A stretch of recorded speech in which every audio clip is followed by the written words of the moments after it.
Hi, I'm Kenny Klaus, and this is State 48 Homeowner.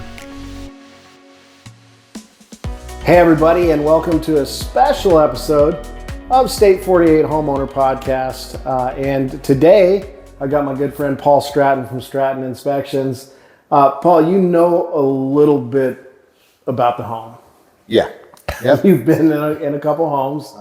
You've seen some that are maintained well, and you've seen some that haven't really been maintained. Right. And I think a lot of it just comes down to there's people that move here and have no idea what we actually need to do in Arizona. We've got a very different climate here. We've got some very unique weather. I think when people move here and they see their first dust storm or haboob, they kind of freak out. Right. And so there's things that we need to do to make sure that we're taking care of our home and keeping it in the best condition that it can. So today we're just going to spend a couple minutes and go over the 6 things that every Arizona homeowner should know how to do. And I think when people think of Arizona, what is the number one thing we want to make sure that we're taking care of? Air conditioning unit. the HVAC, Yep. The air conditioner unit. So what are some things that we can do to take care of those? So yeah, AC is crucial here in the valley. You know, it's such a hot climate, and there are a plethora of things you can do to maintain not only your AC unit, but also to get more energy efficiency out of it. Certain things such as making sure all the gaps and things are sealed in your home. You know, filters are huge.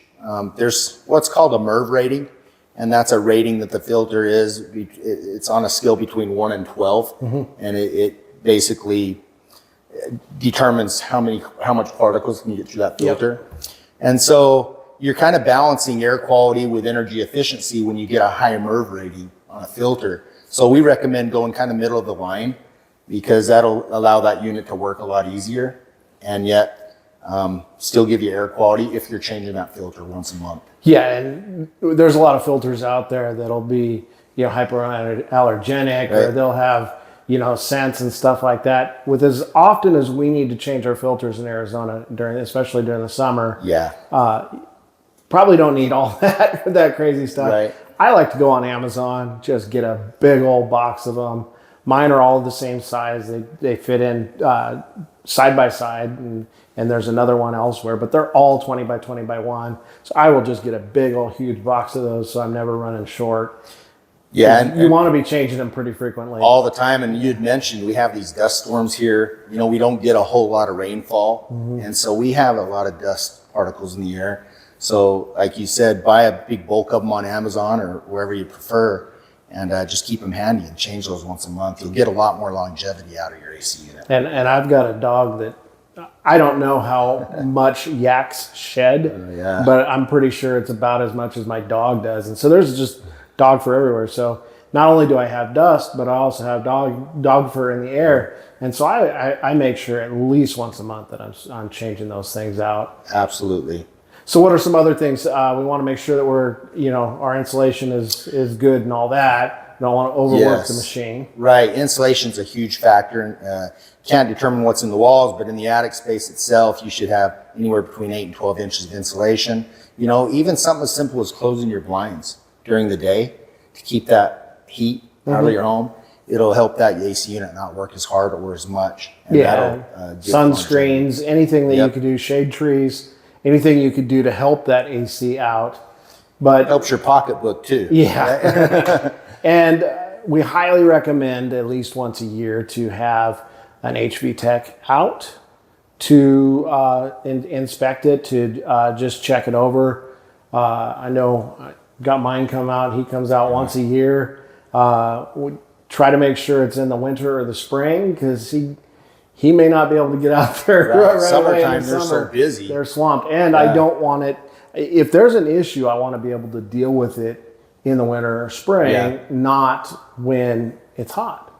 I don't want the AC to go out when I need it the most. And so we always schedule a time where he comes out. It's not very expensive, and they just check things through. And sometimes there's recommendations. Sometimes it's just, hey, you're firing on all cylinders. Like you had mentioned, doing it in the spring, that's when I do mine, just before summer, so I know that going into summer I'm good. But I also have them check the condensate drain line, because when that thing clogs, you don't know a lot of times that it's clogged until it's too late and water's coming through the ceiling. So I always have them check that condensate drain line as well. So that's the HVAC. Next thing that we want to do in Arizona, we've got some hard water. Yes. You know, it's crazy how many minerals are in our water, and so one of the things that we want to make sure that we do on a regular basis, at least annually, is drain that water heater. Yep. Now, notice I said water heater. You don't need to call it a hot water heater. That's we already know that it's a you're heater, not going right? to heat the hot water. It's a heater. So why do we drain the water heater? Well, you had mentioned minerals in our water, creating hard water. And those minerals, you know, calcify and drop to the bottom of that tank, creating a lot of sediment in that tank. And usually, especially on a gas water heater, you start hear it pop, and that's those sediment minerals popping. And so we drain it to get that out of there and give more longevity and efficiency to the water heater. And so it's important to drain that annually. Now, there's a few steps to do that, so let's run to the garage and take care of that. Perfect. And so you're going to find that your water heater is often at a different place, but often, most of the time, it's at some place in the garage. Right. Unless you're in a condo, it might be in a different spot.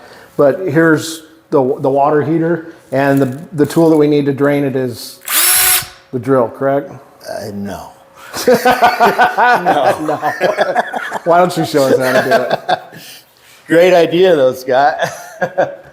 So we had just talked about the hard water issues we have here in the desert in Maricopa County, and how it can actually cause issues with your water heater and, for that matter, your piping in general. So our water has a lot of minerals in it. Those minerals will calcify and settle at the bottom of this water heater. And a lot of times when you have a lot of sediment down there, you can hear the water heater actually popping when it's heating the water.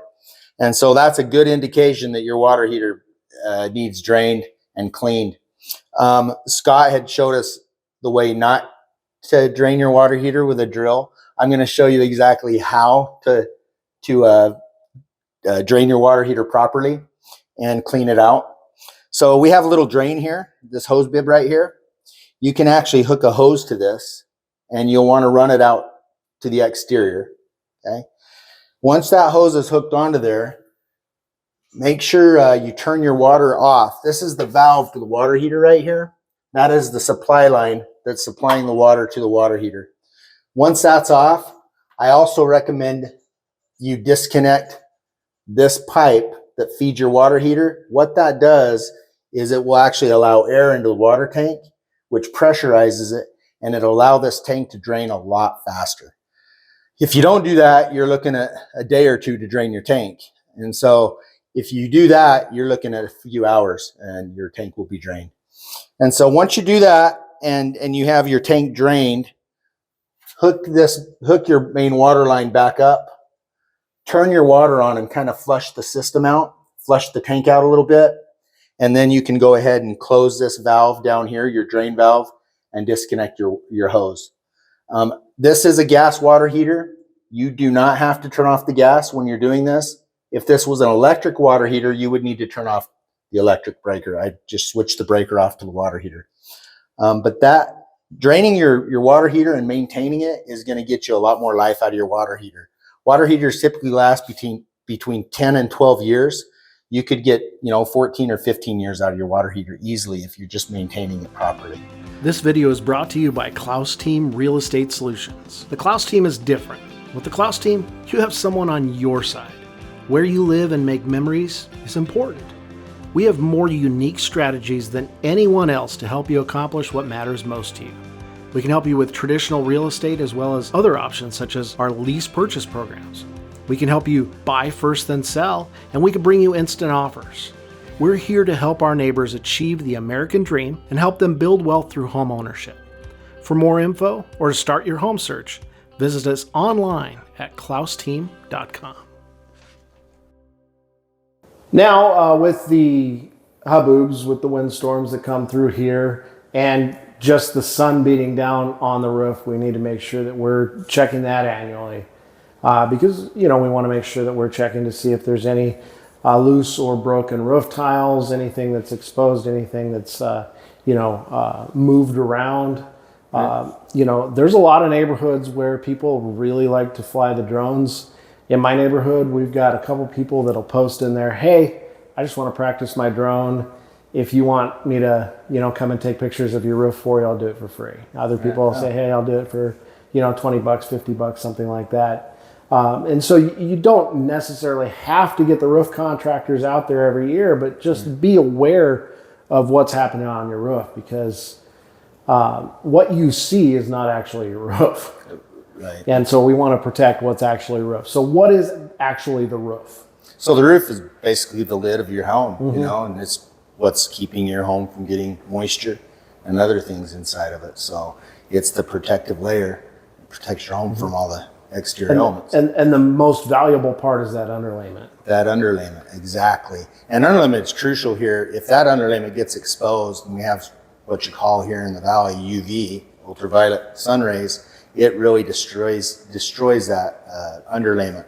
And those tiles are what's there to protect that underlayment. So when you have a cracked tile or a broken tile and that sun's hitting that underlayment, it's damaging that underlayment. And I don't know if you've noticed during those dust storms, but there's stuff flying through the air. Oh, your neighbor's property is flying through the air. And trampolines going all over the place. And man, if you don't have those roof tiles in place, it's going to pierce that underlayment, right. and then that's going to be a pretty big repair. If it's just roof tiles, that's when we talk about the actual roof as the underlayment, that stuff's protecting the underlayment. We can fix that, and that stuff's pretty easy to fix. And so just being aware of what's on your roof. Some other things we want to be paying attention to is debris. Yeah, especially when you have a lot of trees in the neighborhood that are just dumping leaves and pine needles on your roof line. That can really affect your roof. Pigeons also.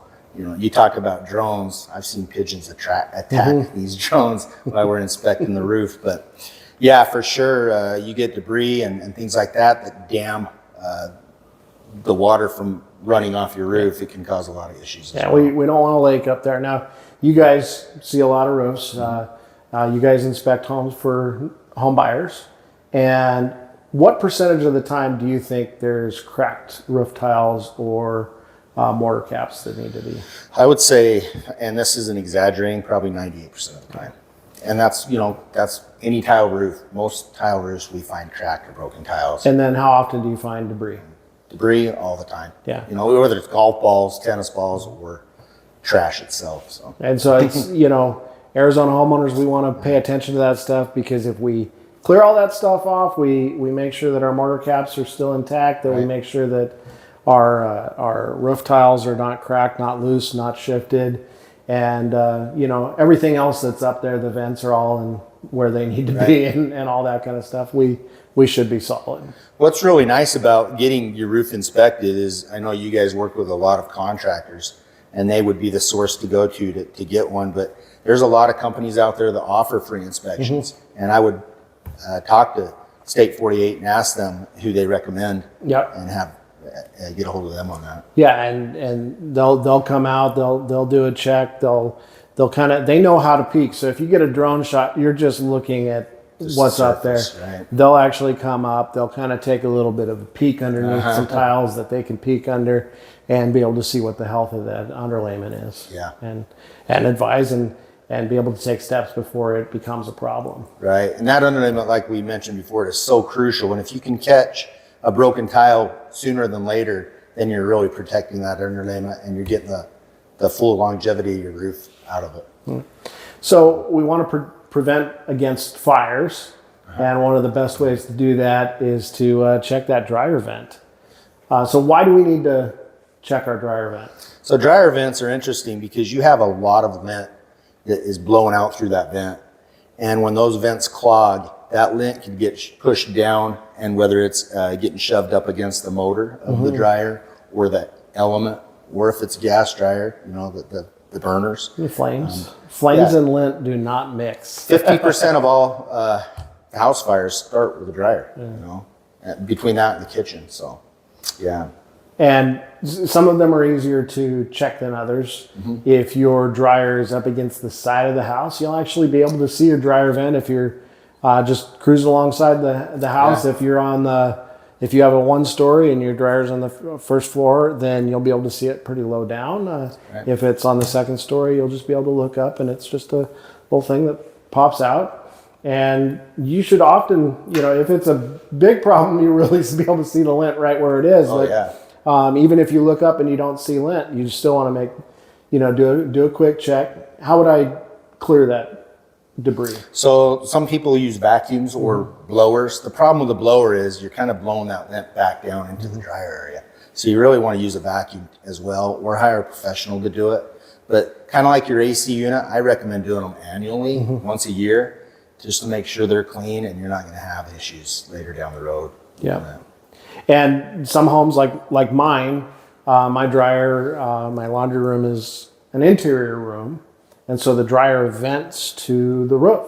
Right. And so those are actually more dangerous because you have a lot more space for that lint to collect and to build up. And so it's actually incredibly easy. You can go on Amazon and you can get a kit for cleaning out your dryer vent for an interior room, and it comes with you kind of feel like a chimney sweep there, and some hookups for your vacuum, and so it makes it incredibly easy to just kind of push it out of the way. It'll kind of flow outside, and then be able to just vacuum out anything that's left, and it's incredibly easy. You just have to move the dryer out of the way. But it's kind of worth it.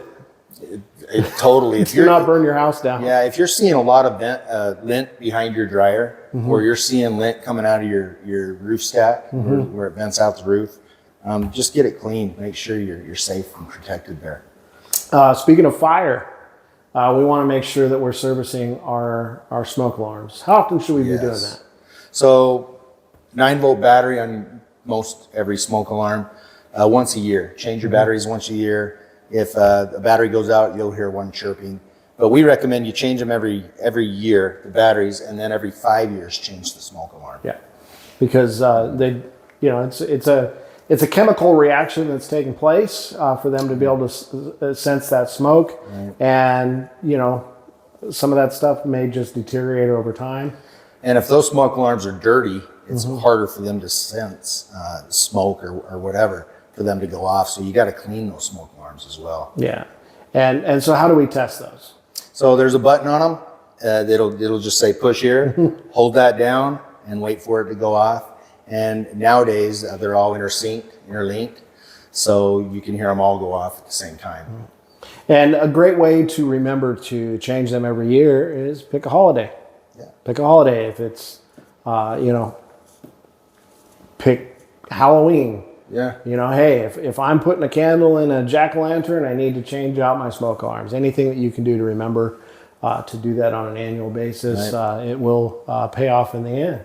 Yep. All right, number 6, pest control. Pest, yeah. So this is something that we want to take care of generally monthly in most cases, but some places may find that quarterly works with them. And some, annually, though, we do want to make sure that we're going around and looking for termites. Yeah. And just, a visual inspection, intentional, just going around and looking and seeing if we see anything hanging from the ceiling, anything down on the walls. We'll throw some pictures of some termite tubes up here on the video if you're watching the video version. But if you're listening to the audio podcast, just go Google termite tubes, because we have them every now and then in Arizona. Pretty much all the time. Yeah. If your house hasn't had termites, it will.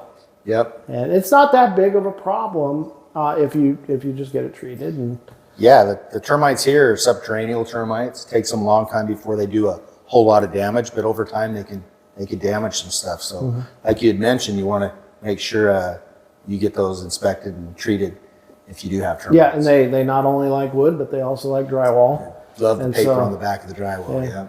And so sometimes you'll see them in a section of the ceiling where there's no wood, and you'll just see something hanging down. But with pests, we want make sure that we're paying attention to that too, and treating regularly, whether you do it yourself or you use a trusted contractor. I will say I've done both, and I have much better results when I let somebody else do it. Me too. Me too. Because for one, it's regular, and they'll let me know. Monthly. And if you set them up quarterly and you start to see bugs in between, go make it monthly. It really is not that expensive. No. And they're taking care of a lot of stuff, and what they're spraying is generally better than what I'm going to get at Home Depot. Right. I had a company just come out and treat mine, and they actually called me, great company, and said, Paul, did you know you had ticks in your backyard? I said, I had no idea. They go, yeah, we saw ticks in your backyard. We petted your dogs, and I did see a tick on my dog. And they just treated it right there. They were phenomenal. So we deal with ticks too. Yeah. So we want to make sure that we find a trusted partner there and get her done. Right. So those are the 6 things that we want to make sure that we're doing every year. There are some other things, but I think those are the biggest 6 here in Arizona. For sure. Back to pest real quick is make sure your weather stripping on your doors is sealed good. Yes. Those scorpions, we have scorpions here in the desert as well. That's just part of living here. And so make sure everything's sealed around. Yeah, I mean, if it's a gap as thick as a coin, there's a lot of stuff that can get in. Roaches can get in, crickets can get in, scorpions can get in. It doesn't take too much. Right. I do always. I'm one that does not mind seeing crickets around, because that means I probably don't have a scorpion problem. Right? Yeah. Well, thanks for coming by, Paul, and sharing your expertise. And it's always great to have you as a partner, and being able to recommend you to all of our buyers, and you do a very thorough job. And if anybody is looking for an inspection, even when they have the home, to look for problems that they can work on, that's something you guys handle? Absolutely. We can give them a maintenance list if they'd like. If they'd like to come in and inspect for maintenance and things that they can do. Even a pre-listing prior to sell is a good idea. And so that's actually incredibly valuable to be able to take care of some of those things so they don't come up later. Right. So what's the best way for them to get a hold of you guys? So you can contact us, StrattonInspections@gmail.com or www.strattoninspections.com. Our phone number is 480-215-7264. Thank you, Paul. Thank you. Appreciate it. Yeah.